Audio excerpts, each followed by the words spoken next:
Hello friends, welcome back to knowledge garden. આજના વિડીયોની અંદર પાયેથી પાયાનો ગણિત ભાગ 1 એની અંદર આપણે ધોરણ 8 થી 10 ના પાયાના ગણિતના નિયમો શીખશું. સાવ પાયેથી શરૂ કરાવું છું, જેથી ક્યાંક પણ કંઈ પણ મિસ્ટેક તમારી થતી હશે તો અહીંયાથી તે સુધરી જશે અને તમારું ગણિત છે એ પાવરફુલ થઈ જશે. તો દરેક ધોરણના વિદ્યાર્થીઓ જે છે એ આ વિડીયો જોઈ શકે છે, કારણ કે આ વિડીયો જોવાથી એને દરેક ધોરણનો ગણિતનો પાયો મજબૂત કરવા માટેનો એક સરસ મજાનો તક મળે છે. તો જોઈએ હવે સૌથી પહેલા આજના વિડીયોમાં નિશાનીઓને લગતા નિયમો, પ્લસ અને માઇનસ નિશાનીને લગતા નિયમો, અને નિશાનીમાં સૌથી પહેલા આપણે જોઈએ સરવાળા અને બાદબાકીના નિયમો. તો જ્યારે બંને સંખ્યાની સમાન નિશાની હોય, એટલે કે બંને પ્લસ હોય અથવા બંને માઇનસ હોય, ત્યારે કયો નિયમ લાગુ પડે સરવાળામાં? ધારો કે બે સરખી નિશાની છે અને એ બંને સરખી નિશાનીનો આપણે સરવાળો કરવાનો છે. મેં અહીંયા ઉદાહરણ પણ આપ્યું છે, +2 અને +3. તો જો આ 2 ની આગળ કઈ નિશાની છે? પ્લસ. 3 ની આગળ કઈ નિશાની છે? પ્લસ. અને આ સરખી રકમની નિશાનીનો સરવાળો કરવાનો છે. આપણે એને આમ પણ લખી શકીએ કે +2 વત્તા +3. તો જુઓ, સરખી નિશાની વાળાનો સરવાળો આપણે કરવાનો છે. તો એનો આન્સર કેટલો આવશે? +2 ને +3 5. આપણે એને શોર્ટમાં આમ પણ લખી શકીએ 2 + 3 = 5, કારણ કે પ્લસ પ્લસ પ્લસ જ રહે અહીંયા કને, બરોબર? તો 2 + 3 = 5. હવે તમને એમ થશે બેન આ પ્લસ પ્લસ પ્લસ કેમ થયો? તો આ ગુણાકારનો નિયમ છે. કૌંસની બારે અને અંદરની નિશાની વચ્ચે ગુણાકાર થાય એ નિયમ પણ આપણે હમણાં જ આ જ વિડીયોમાં શીખશું. એટલે છેક લગી આ વિડીયો જોજો તો તમને ખ્યાલ આવશે. અત્યારે આપણે તમને આ રીતે સમજીએ કે +2 ને +3 એટલે થાય +5. જુઓ, બંને નિશાની કેવી છે? સરખી છે. જ્યારે બે નિશાની સરખી હોય, પ્લસ પ્લસ હોય અને એનો સરવાળો કરવામાં આવે તો જવાબ પણ પ્લસમાં જ આવે. એટલે કે પ્લસ રકમની સાથે પ્લસ રકમનો સરવાળો કરીએ તો જવાબ પણ પ્લસમાં આવશે. એ જ રીતે માઇનસ રકમ છે એની કોઈ માઇનસ રકમ સાથે જ આપણે સરવાળો કરીએ અથવા બાદબાકી કરીએ છીએ. અહીંયા જો મેં સરવાળો કે બાદબાકી નહીં, ડાયરેક્ટ આવી રીતે લખ્યું છે, કારણ કે તમને જે ગણિત આવે છે એની અંદર તમને ડાયરેક્ટ આવી રીતે હોય છે -2 ને -3. તો જ્યારે બંને નિશાની સરખી છે પણ કેવી છે? માઇનસ છે, તે સંજોગોમાં તમારે સરવાળો જ કરવાનો છે. એટલે કે 2 ને 3 કેટલા થયા? 5. પણ નિશાની હવે કઈ રાખવાની? માઇનસની. એટલે કે બે સંખ્યાની નિશાનીઓ સરખી હોય, બંને પ્લસ હોય અથવા બંને માઇનસ હોય, બંને સિચ્યુએશનની અંદર આ મેઇન નિયમ તમારો થયો. યાદ રાખજો કે બંને રકમની આગળ જો નિશાની સરખી હોય તો બંને સિચ્યુએશનમાં જો તમારી બે વચ્ચે સંબંધ જે છે એ સરવાળા બાદબાકીનો હોય, ગુણાકાર ભાગાકારનો ન હોય. જો અહીંયા 2 અને 3 વચ્ચેનો સંબંધ ગુણાકાર ભાગાકારનો નથી, અહીંયા કને સરવાળાનો રિલેશન છે બંનેમાં. તો જ્યારે પણ બે સંખ્યાઓની નિશાનીઓ એકદમ સરખી હોય, કાં બંને પ્લસ હોય કાં બંને માઇનસ હોય, તો બંને સિચ્યુએશનમાં, બંને પરિસ્થિતિમાં તમારે એનો સરવાળો જ કરવાનો છે. જેમ કે 2 ને 3 5 લખી નાખ્યા 5, અહીંયા 2 ને 3 5 તો લખી નાખ્યા 5, સરવાળો જ કર્યો મેં, બરાબર? હવે નિશાની કઈ મૂકી? તો જે નિશાની છે તે જ મૂકવાની. અહીંયા બંને પ્લસ છે તો પ્લસ મૂકવાની, અહીંયા બંને માઇનસ છે તો માઇનસ મૂકવાની. આ રૂલ્સ છે કેવી રીતે આવ્યો હવે તમને ઈ સમજાવું. જેમ કે આપણે આ -2 અને આ -3 એનો આપણે શું કરવાનો છે? સરવાળો કરવાનો છે, કારણ કે અમે લખ્યો છે સરવાળાનો નિયમ.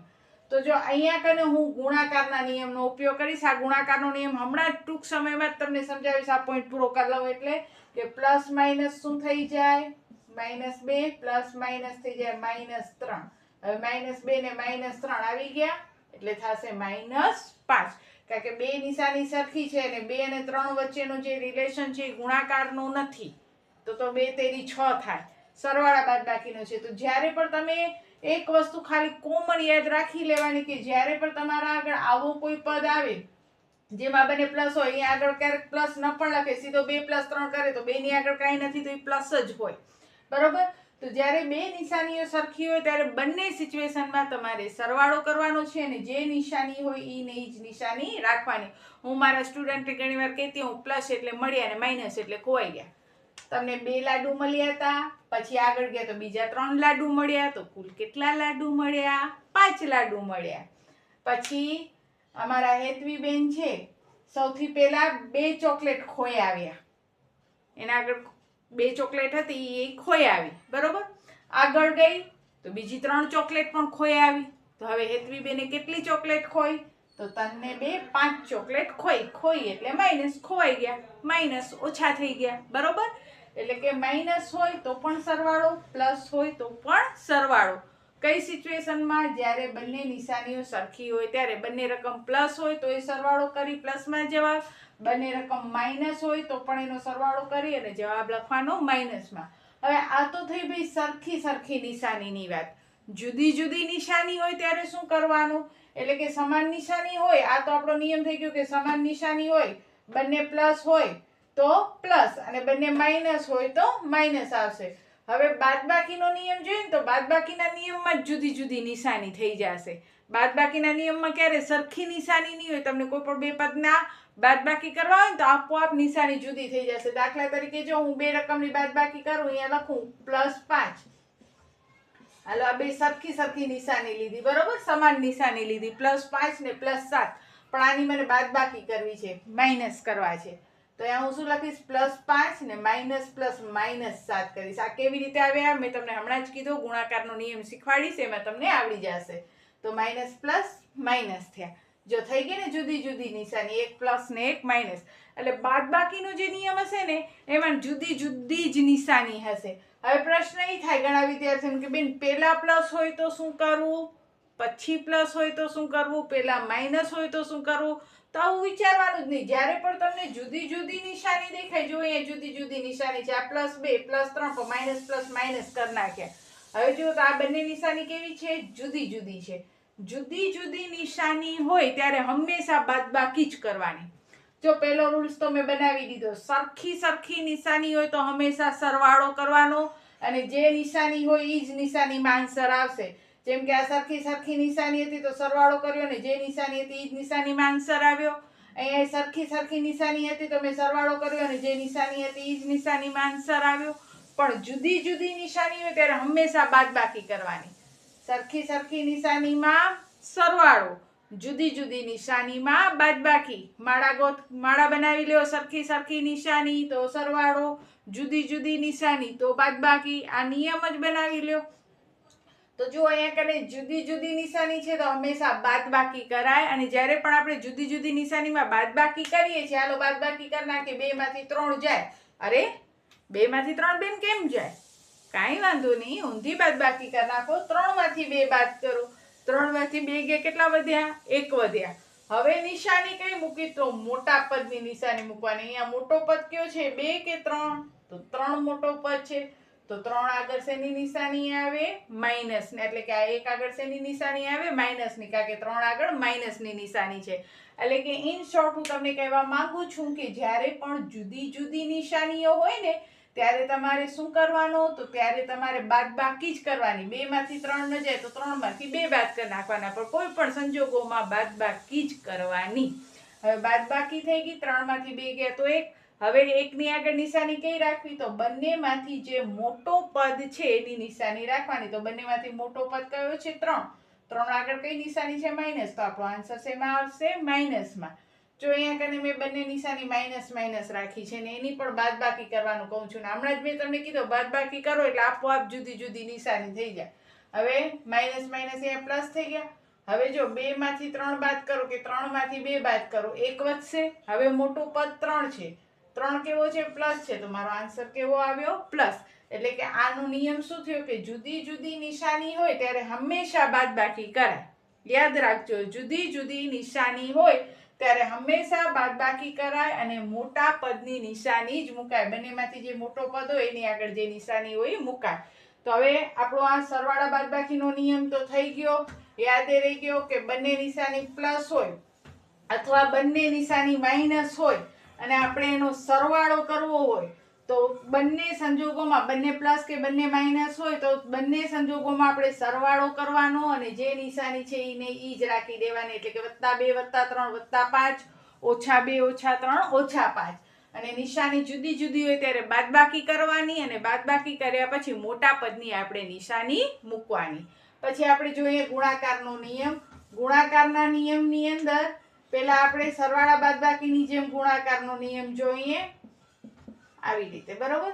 તો જો આ નિશાની કૌંસની બારે છે, આ નિશાની કૌંસની અંદર છે ને રૂલ્સ છે કે કૌંસની અંદર અને બહાર ગુણાકાર થાય.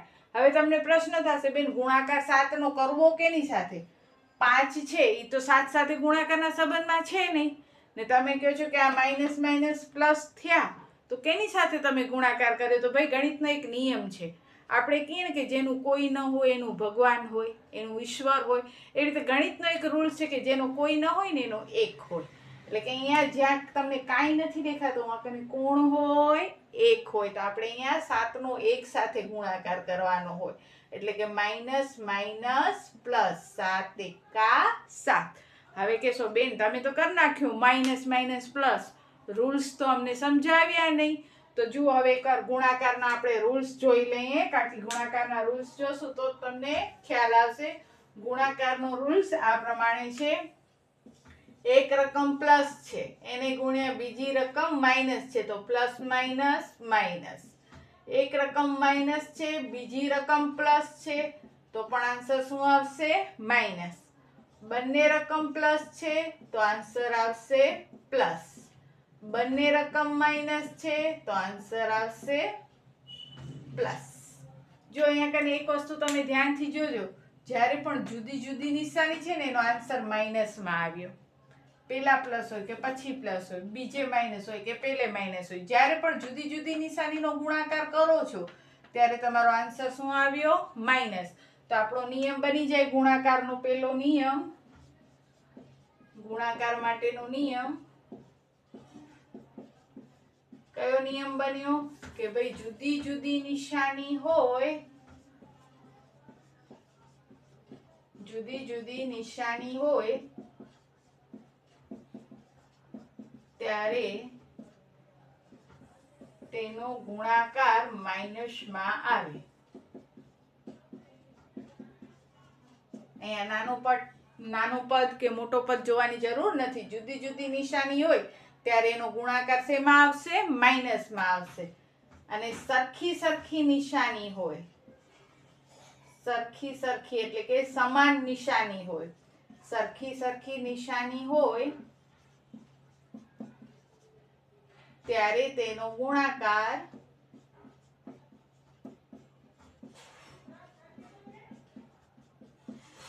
પ્લસ આવે.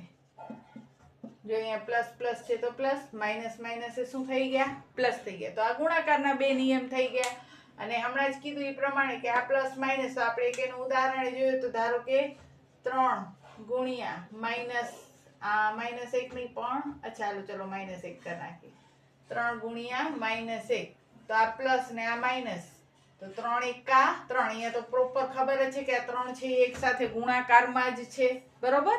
આ 3 છે એ એક સાથે કયા સંબંધમાં છે? ગુણાકારમાં. 3 એકા 3 અને નિશાની શું આવશે? જુદી જુદી છે તો માઇનસ, અથવા -3 અને +1 કરો તો એ 3 એકા 3 આવશે. અને હમણાં મેં જે તમને ઉદાહરણ આપ્યું હતું કે 5 વત્તા -3, તો તમને થયો હશે કે બેને અહીંયા કને -3 કેમ કર્યો? તો અહીંયા 5 છે એ 3 સાથે ગુણાકારમાં નથી, પણ અહીંયા કને કાંઈ નથી, મતલબ અહીંયા 1 હોય એટલે 3 એકા 3 ને પ્લસ માઇનસ શું થઈ જાય? માઇનસ. કારણ કે જુદી જુદી નિશાની આવી, જુદી જુદી નિશાની આવે તો જવાબ શેમાં આવે? માઇનસમાં આવે.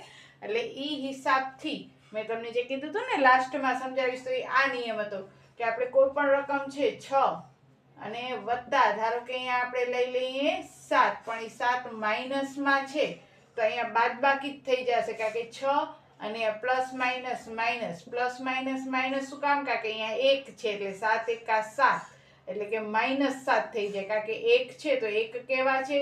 આ +1 અને -7 એ બે વચ્ચે ગુણાકાર. કાઉન્સ એટલે ગુણાકાર, કાઉન્સની અંદર બાર હોય એટલે ગુણાકાર. આપણે એને આવી રીતે દેખાડી શકીએ, +1 ગુણ્યા -7 એટલે જુદી જુદી નિશાની છે તો ગુણાકાર કરીને આન્સર શેમાં આવે? -7 માં આવે. પછી આપણે સરવાળા બાદબાકીનો રૂલ્સ વાપરી શકીએ. પહેલા ગુણાકારનો રૂલ્સ વાપરવાનો અને પછી સરવાળા બાદબાકીનો રૂલ્સ વાપરવાનો. તો અહીંયા કને પણ આપણે આ રીતે ગુણાકારનો રૂલ્સ વાપર્યો કે પ્લસ માઇનસ શું થયા? માઇનસ. કારણ કે જુઓ પ્લસ માઇનસ શું થાય? માઇનસ. અથવા માઇનસ પ્લસ હોય તો પણ શું થાય? માઇનસ થાય. ધારો કે અહીંયા માઇનસ હોય ને અહીંયા પ્લસ હોય તો આન્સર શું આવશે? માઇનસ પ્લસ માઇનસ જ આવશે અને પછી આના સરવાળા બાદબાકી કરો તો -1 મોટા પદની નિશાની, કારણ કે બે જુદી જુદી નિશાની હોય ત્યારે બાદબાકી કરી અને મોટા પદની નિશાની મૂકે. એટલે આવી રીતે ગુણાકાર ને સરવાળા બાદબાકી આ બધા નિયમો છે તમને એક ભેગા આવતા હોય છે. એટલે પહેલા તો તમારે આ ગુણાકારના નિયમો પાકા કરવાના કે બે જુદી જુદી નિશાની હોય ત્યારે હંમેશા માઇનસ, સરખી નિશાનીનો ગુણાકાર હોય ત્યારે પ્લસ, અને પછી જ્યારે તમે સરવાળા બાદબાકી કરો છો ત્યારે બંને પ્લસ હોય તો પ્લસ, બંને માઇનસ હોય તો આન્સર માઇનસમાં. તો બંને જુદી જુદી નિશાની હોય અને એ જુદી જુદી નિશાની ક્યારે થશે? બાદબાકી કરશો ત્યારે. બાદબાકી કરો તો બે પદ સરખા હોય ને તો એ જુદી જુદી નિશાનીના થઈ જાય, અને જુદી જુદી નિશાની હોય ત્યારે મોટા પદની નિશાની કરવાની. તો આ હતા આપણા નિશાનીને લગતા નિયમ. થોડાક આપણે એના એક્ઝામ્પલ લઈ લઈએ, પછી આપણે આપણો આ વિડીયો પૂરો કરીએ જેથી તમને વધારે ખ્યાલ આવે.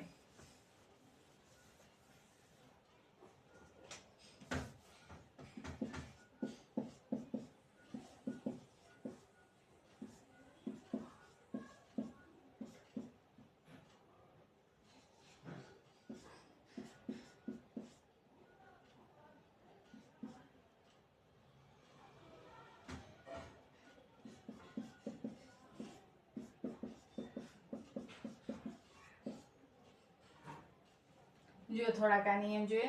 -5 વત્તા -3, તો પેલા આપણે ગુણાકારનો નિયમ કરશું. ગુણાકારનો નિયમ એટલે -5 વત્તા, અહીંયા કાંઈ નથી એટલે શું વંચાય? 1. તો -3 એકા -3, બરોબર. એટલે આ -5 અહીંયા કને -3 હતા એ બેનો સરવાળો કરવો છે તો આપણે શું કર્યો? -5. પછી અહીંયા કાંઈ નથી એટલે 1 લખાય, કારણ કે અહીંયા નિશાની છે તો બે નિશાની વચ્ચે ગુણાકાર થશે. ગુણાકાર કરવા માટે અહીંયા 1 લખવાનું એટલે 3 એકા 3 ને પ્લસ માઇનસ માઇનસ, એટલે -5 ને -3 એટલે -8. આ આપણો સરવાળાના નિયમ પ્રમાણે બંને નિશાની સરખી હોય તો સરવાળો કરી અને જે નિશાની હોય એ રાખવાની. અહીંયા પણ એ જ રીતે થશે -3. અહીંયા આ માઇનસ માઇનસ તો આ ગુણાકાર કહેવાય. અહીંયા કાંઈ નથી એટલે 1, તો માઇનસ માઇનસ પ્લસ 5 એકા 5 વત્તા 5. જો અહીંયા જુદી જુદી નિશાની થઈ ગઈ, જુદી જુદી નિશાની થઈ ગઈ તો 5 માંથી 3 જાય તો કેટલા વધે? 2. હવે જો જુદી જુદી નિશાની હોય તો બાદબાકી કરાય અને મોટા પદની નિશાની રખાય. મોટો પદ પ્લસ એટલે +2. પછી અહીંયા કને સીધો ગુણાકાર જ છે તો 7 તેરી 21. 1 પ્લસ ને 1 માઇનસ, જુદી જુદી નિશાની હોય તો માઇનસ અને સરખી નિશાની હોય તો પ્લસ. તો આ થયા તમારા નિયમ નિશાનીને લગતા. તો હવે નિશાનીને લગતા નિયમોની થોડીક પ્રેક્ટિસ તમે પણ કરજો, અને જો તમને પ્રેક્ટિસ માટેના દાખલા ન મળતા હોય, રકમ ન મળતી હોય તો કોમેન્ટ્સમાં જણાવજો. તો હું કોમ્યુનિટી પોસ્ટની અંદર આવી નિશાનીને લગતા કેટલાક નિયમોના ફોટા મોકલીશ, અથવા એક વિડીયો બનાવી દઈશ કે જેની અંદર તમે એ ક્વેશ્ચન આપીશ ને એના આન્સર તમારે કરવાના, જેથી કરીને તમારી પ્રેક્ટિસ થાય. નેક્સ્ટ વિડીયોમાં આપણે આના પછીના સ્ટેપમાં જઈશું. તો જો આ વિડીયો ગમ્યો હોય, સમજાણો હોય તમને બરોબર, તો તમારા ફ્રેન્ડ્સને પણ શેર કરજો અને પ્યારી સી કોમેન્ટ્સ પણ મને એક મૂકજો. તો બસ આજના વિડીયોમાં આટલું જ. ત્યાં સુધી બધાને જય હિન્દ, જય ભારત. સૌ ભણે સૌ આગળ વધે. બાય.